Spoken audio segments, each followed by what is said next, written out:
morning, everyone. Today we discuss resultant horizontal thrust. In last few lectures, we have discussed resultant vertical thrust. Now we discuss resultant horizontal thrust.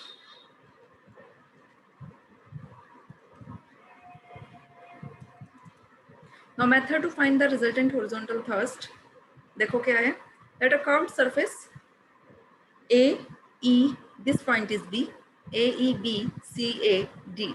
Be immersed in a homogeneous liquid, and through every point of the this curved surface, we draw a horizontal line, okay, in a direction such that it meets a vertical plane perpendicular to these lines. And these parallel lines form a cylinder whose other end is vertical cross section A, C dash, B dash, D dash. Or in other words, we can say this is the projection of means A dash, C dash, B dash, D dash is projection of this curved surface. Now consider the fluid is in the cylinder. It is in equilibrium under the following forces. First force, the horizontal component of reaction of curved surface and the resultant thrust on the plane A dash, D dash, B dash, C. Cylinder हमारा equilibrium में है, so these two thrusts should balance each other. So we conclude resultant horizontal thrust on the curved surface is equal to pressure on the projection in vertical plane perpendicular to A dash and passes through the centroid and acts parallel to A dash A. Now how we find resultant resultant thrust on curved surface? अब in these questions जो भी अभी questions दे रखे हैं हमें resultant thrust find out करना है, means हमें हॉरिजॉन्टल थ्रस्ट भी निकालना है और वर्टिकल थ्रस्ट भी हमें इनमें कैलकुलेट करना है.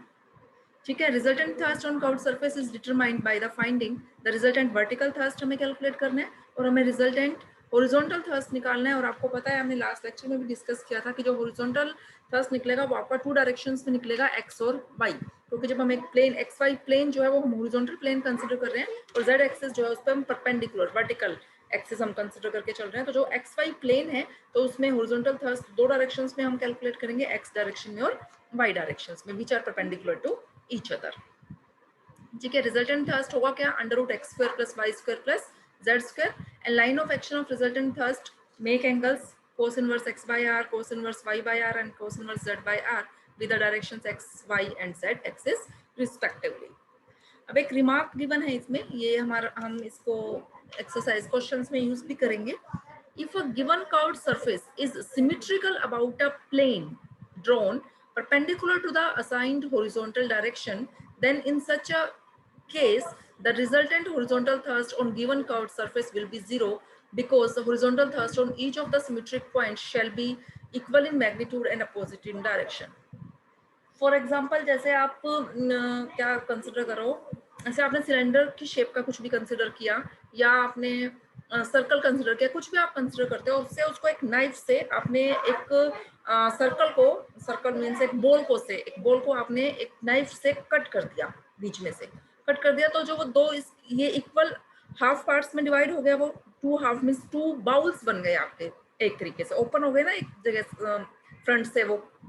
तो जो वो बाउल्स मीन्स जो हमने जिस प्लेन से means knife is a plane here हमने उसको कट किया, तो जो वो हॉरिजॉन्टल थ्रस्ट जो लग रहा है सिमेट्रिक पॉइंट पे वो आपका एक तो राइट साइड बाउल हो गया, एक आपका लेफ्ट साइड हो गया. तो वो इक्वल एंड अपोजिट डायरेक्शन हो गया, मैग्नीट्यूड में इक्वल और अपोजिट, तो वो हमारा बैलेंस हो जाएगा, कैंसिल आउट हो जाएगा. ठीक है. ये रिजल्ट हम यूज करेंगे इसमें इन क्वेश्चंस में. A cylinder with plane base is filled with liquid. ये सिलेंडर हमारा ये लिक्विड से फिल है and is held with its axis vertical, means ये जो जेड एक्सिस वर्टिकली हेल्ड किया हुआ है हमने. Find the magnitude and the line of action of the resultant thrust on half of the cylinder cut off by vertical plane through axis. इसको हमने पहले तो वर्टिकल प्लेन से क्या किया, हमने इसको कट किया है, वर्टिकल प्लेन से हमने इसको कट किया है और हमें इसमें क्या निकालना है, रिजल्टेंट थ्रस्ट निकालना है हाफ ऑफ द सिलेंडर पे. या आप जैसे ये हमारा सिलेंडर रखा हुआ है, जो वर्टिकल एक्सिस है वो हमारी जेड एक्सिस है और जो हमारा ऊपर प्लेन जो है वो हमारा एक्स वाई प्लेन में है, जो मीन्स ये सर्कुलर शेप जो बन रही है, cross section circular cross section जो है वो एक्स वाई प्लेन में है, ये जो क्रॉस सेक्शन है. ठीक है. तो अब हमने इसको वर्टिकल प्लेन से आपने एक नाइफ ही है बीच में से उसको कट किया, तो ये हाफ पोर्शन इधर आ गया और ये हाफ पोर्शन इधर हो गया. क्लियर है इतना. अब इसमें हमें क्या निकालना है, रिजल्टेंट थ्रस्ट निकालना है हाफ ऑफ द सिलेंडर पे. देखो इसके लिए now consider the right half of the cylinder, cylinder का हमने ये राइट हाफ वाला पोर्शन कंसिडर किया है। Suppose OC, this OC is the radius of the plane base of the cylinder and it is perpendicular to the plane ABEF। जो ये plane है हमारा ABEF, ये कौन से YZ प्लेन है, ये हमारा ये जो है ABEF जो हमने दिखा रखा है। अब ये YZ प्लेन एक्स एक्सिस के परपेंडिकुलर है, तो ये तभी लिखा है कि OC जो हमारी रेडियस है it is perpendicular to this plane. Now choose the horizontal directions OC and OA as coordinate axis. ये OX मींस OC और ये आपका दूसरा क्या है OA मींस ये मींस XY प्लेन, तो ये आपकी एक्स एक्सिस और ये आपकी Y एक्सिस। ये हमारा हॉरिजॉन्टल थर्स्ट हम कैलकुलेट करेंगे। X means horizontal thrust along OC, x जो है वो हॉरिजॉन्टल थर्स्ट अलोंग, या फिगर से देखो ये रहा, x क्या है horizontal thrust along OC। Now horizontal thrust on the plane ABFE which is perpendicular to OC, क्योंकि आपको पता है जो थर्स्ट एक्ट करता है वो परपेंडिकुलर डायरेक्शन में एक्ट करता है। जब हमारा फ्लूइड इक्विलिब्रियम में है तो shearing stress means shearing thrust shearing stress तो आपका क्या हो जाएगा जीरो, सिर्फ क्या बचेगा आपका उसके परपेंडिकुलर डायरेक्शन में मींस जो थर्स्ट लगेगा वो परपेंडिकुलर टू OC एक्ट करेगा, और परपेंडिकुलर टू OC मींस इस प्लेन में ABEF प्लेन में, ठीक है। और आपको थर्स्ट निकालना तो आता ही है, क्या फॉर्मूला है इसका, ρGH।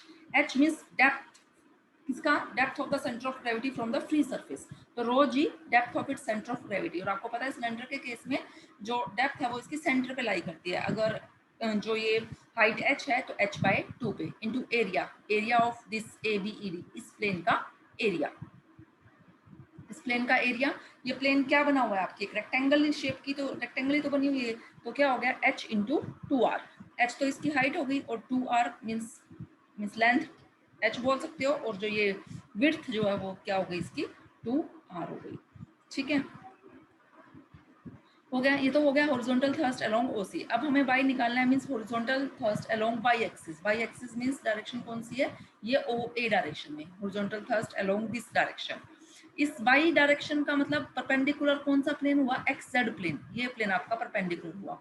अब देखो जब हमने इसको सिलेंडर को कट किया इस मींस नाइफ से या किसी भी चीज से जब हमने कट किया तो ये दो इक्वल हाफ में हुआ ना सिलेंडर, एक राइट हाफ एक लेफ्ट हाफ। कौन सा राइट हाफ पोर्शन कौन सा है, किस प्लेन में है वो, XZ प्लेन में है ना, तो में से राइट हाफ और जो लेफ्ट हाफ है ये एक दूसरे पे जो प्रेशर एक्सर्ट करेंगे वो इक्वल इन मैग्नीट्यूड और अपोजिट इन डायरेक्शन होगा।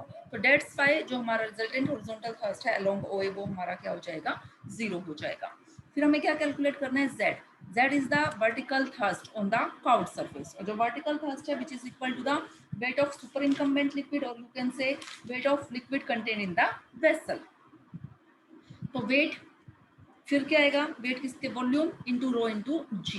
तो वॉल्यूम मीन्स हाफ यूज करोगे ना आप, क्योंकि हमें तो राइट हाफ का निकालना है, तो half πr² is the volume, half means right half का volume into rho into g means weight of the liquid या fluid contain in the vessel, ठीक है। तो अब हम XYZ निकाल चुके हैं, रिजल्टेंट थर्स्ट का मतलब R निकालना है, √x² + y² + z²। and let theta with the angle made by R with x axis, तो थीटा क्या हो गया, tan इनवर्स z/x। हमें z भी पता है x भी पता है, जस्ट आपने वैल्यू पुट करनी है, ठीक। सेकंड क्वेश्चन है a hollow right circular cylinder is filled with liquid and held with its axis horizontal। अब यहाँ डिफरेंस ये है कि यहाँ हमने सिलेंडर को वर्टिकल प्लेस करने की जगह इसको हमने हॉरिजॉन्टली प्लेस किया हुआ है। Find the magnitude and line of action of the resultant thrust on half of the curved surface cut by the vertical plane through the axis। अब जो हमने इसको कट किया है उसको भी हमने वर्टिकल प्लेन से ही कट किया हुआ है। जब हम इसको वर्टिकल प्लेन से हम इसको कट करेंगे मीन्स वर्टिकल प्लेन अब इसकी इस लेंथ के मीन्स जब हम कट करेंगे तो हाफ ऊपर और ये हाफ आपका नीचे बच गया आपका, ठीक है। तो यहाँ आपका फिर ये जो y एक्सिस, ये जो हमने यहाँ से अगर हम y एक्सिस के अलोंग निकालेंगे तो ये राइट हाफ ये ऊपर सिमिट्री से जो आपका बचेगा और नीचे मीन्स उसके कारण फिर आपका क्या हो जाएगा, वो जीरो हो जाएगा y आपका। x निकालना है आपने, z निकालना है, बिल्कुल सेम पैटर्न पे करना है क्वेश्चन भी। इसके बाद थर्ड क्वेश्चन देखो, a right circular cone is divided into two parts by a plane through its axis. One of these portion is just immersed with vertex downward. Find the resultant thrust on its curved surface and also show that it is inclined at an angle of this to the horizontal where alpha is the semi-vertical angle of the cone। अब इसमें क्या कह रहा है ये BCD जो है this is a vertical plane through the axis of the cone, क्योंकि जो हमने प्लेन इसको राइट सर्कुलर कोन को कट किया है वो कैसे कट किया है हमने इसको वर्टिकल प्लेन में ही कट किया है ना। ये कह रहा है ना कि right circular cone is divided into two parts by a plane through its axis, और इसकी एक्सिस जो है वो वर्टिकल प्लेन में है। तो मीन्स हमने इसको कट किया। वर्टिकल प्लेन जो हमारा लाई कर रहा है वो कौन सा है, हो गया ये YZ प्लेन हमारा वर्टिकल प्लेन, जिसमें हमने इसको कट किया है। ठीक है। हमें निकालना क्या है इसमें, एक्स वाई और जेड हमें इसमें कैलकुलेट करना है। एक्स का मतलब resultant horizontal thrust along O B के अलोंग।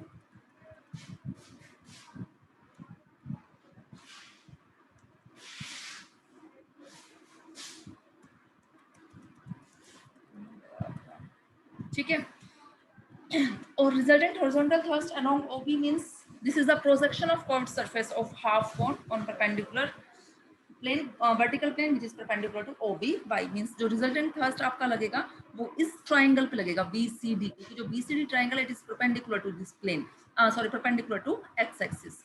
अब जो ये आपकी ट्राइंगल है इस केस में जो आपका हमें क्या निकालना है, थ्रस्ट निकालना है। तो मीन्स पहले तो हम क्या निकालेंगे, प्रेशर निकालेंगे ना, और प्रेशर क्या होता है रो जी एच, और एच मीन्स यहाँ ट्राइंगल के केस में हम क्या देखते हैं, वर्टेक्स देखते हैं फ्री सरफेस से कितना डिस्टेंस है उनका सम डिवाइडेड बाय 3। तो दो वर्टेक्स ये आपको दिखने में ऐसा लग रहा है, अदरवाइज दो तो इसके कहाँ है, फ्री सरफेस पे ही है, और एक जो वर्टेक्स बी है ये आपका एच डिस्टेंस हाइट डेप्थ पर है। तो 0 + h डिवाइडेड बाय 3। ये देखने में आपको लग रहा है ये COD ये स्लांट लाइन यहाँ ऐसे, अदरवाइज तो ये आपका 3D फिगर है ना, क्योंकि ये अदरवाइज सेम ही प्लेन में सेम ही लाइन पे लाई कर रहे हैं ये। तो ये हमारा मीन C और D इनका डिस्टेंस तो 0 ही हो गया, किससे, फ्री सरफेस से। ये B का डिस्टेंस जो है डेप्थ जो है वो h divided by 3 into area of this triangle, area half into CD means ये बेस इंटू एल्टीट्यूड, एल्टीट्यूड कितना हो गया ये OB हो गया। ठीक, ये हमारा हो गया x, इसको सोल्व करके आपका क्या निकल जाएगा, x निकल जाएगा। अब हमें क्या निकालना है, y। अब y क्या है, रिजल्टेंट हॉरिजॉन्टल थ्रस्ट। अब y का मतलब अलोंग CODY इसमें। अब CODY अब जो हमने इस प्लेन से तो के अलोंग तो हमने इसको कट किया है YZ प्लेन में, तो मींस लेफ्ट और राइट हाफ जो ये बचे हुए हैं तो वो सिमेट्रिकल होने के कारण equal and opposite thrust apply करेंगे, जिसके कारण वो क्या हो जाएगा 0। फिर आपको क्या निकालना है, z। z क्या है आपका, resultant vertical thrust means which is equal to weight of liquid contained in the vessel means, लेकिन हाफ में, तो रो g। वेट क्या आपको क्या निकालते हो, वॉल्यूम का फॉर्मूला, वॉल्यूम क्या हो गया आपका πr² h/3, 1/3 πr² h तो वॉल्यूम हो गया, लेकिन हमें तो हाफ का निकालना है। ठीक है, तो half of this into rho into g. फिर रिजल्टेंट रिजल्टेंट थ्रस्ट आपको निकालना है √x² + y² + z²। If theta is the angle of inclination with origin, तो tan थीटा का फॉर्मूला भी पता है आपको, z/x, वो भी आप लोग कैलकुलेट कर सकते हो। ओके स्टूडेंट्स, बाकी हम नेक्स्ट सेक्शन डिस्कस करेंगे।